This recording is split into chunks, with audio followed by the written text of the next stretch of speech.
Halo teman-teman, selamat pagi, nama saya Andi. Pada video kali ini, saya akan membahas tentang beberapa persoalan dalam Tipitaka. Jadi, tanpa basa-basi, mari kita simak video penjelasan berikut. Tipitaka itu berasal dari bahasa Pali, yaitu Ti dan Pitaka. Ti itu artinya 3, Pitaka itu artinya wadah, kelompok atau keranjang. Jadi, Tipitaka itu artinya 3 kelompok, 3 keranjang atau 3 wadah. Nah, 3 keranjang ini terdiri dari Wina Pitaka, Sutta Pitaka, dan Abhidhamma Pitaka. Yang pertama, Wina Pitaka itu berarti keranjang kedisiplinan. Nah, Wina Pitaka itu berisi tentang peraturan-peraturan yang harus dipatuhi oleh sangga, terutama bagi para biku atau bikuni. Yang kedua itu Sutta Pitaka, yaitu keranjang ceramah. Sutta Pitaka itu berisi tentang khotbah-khotbah atau ajaran-ajaran yang telah dibabarkan oleh Sang Buddha. Nah, dalam Sutta Pitaka itu, ajaran-ajarannya itu bisa ditulis dalam bentuk kisah panjang, kisah pendek, atau bisa dalam bentuk khotbah inspirasi. Dan yang ketiga itu ada Abhidhamma Pitaka, yaitu keranjang dari ajaran-ajaran tertinggi.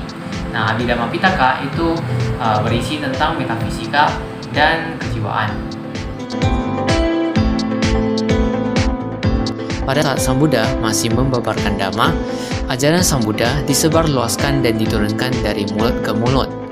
Masih belum ada orang yang berpikir untuk mencatatnya dalam suatu media. Namun setelah Sang Buddha mencapai parinibbana, para biku mulai memikirkan cara supaya ajaran Buddha tidak hilang begitu saja. Para biku memutuskan untuk melakukan sanggayana atau konsili sangga.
Mengapa kita harus mengacu pada kitab suci Tipitaka? Karena Tipitaka itu berisi tentang ajaran-ajaran yang telah dibabarkan oleh Sang Buddha. Sang Buddha yang sudah mencapai ketenaran sempurna, beliau tahu apa yang menjadi kekurangan kita sehingga bisa terlahir kembali menjadi seorang manusia. Beliau membabarkan ajarannya supaya kita bisa mengikutinya dan mencapai nibbana, atau setidaknya kita bisa memperoleh hidup yang berbahagia.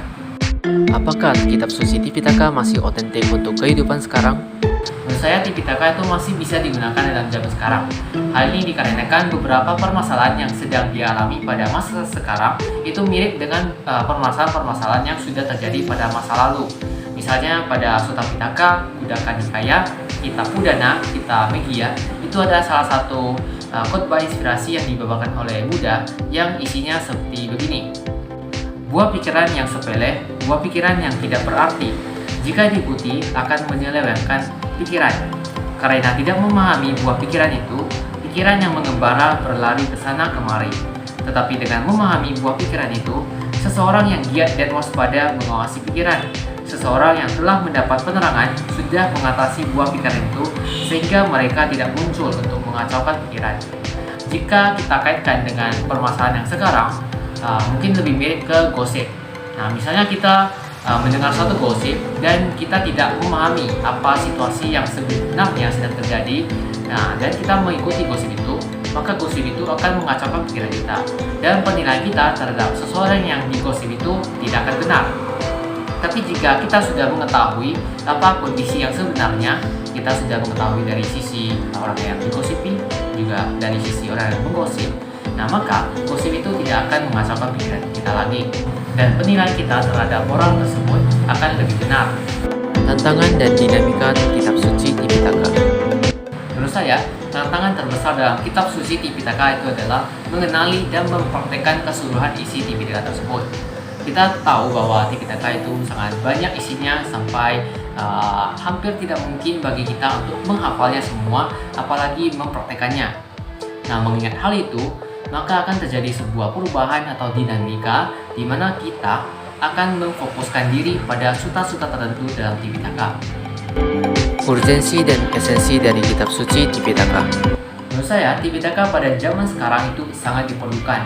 Mengingat kalau pada zaman sekarang itu sebenarnya masih banyak terjadi tindakan kriminalitas seperti perbudakan, pembulian, dan lain sebagainya yang mungkin susah kita akses melalui berita.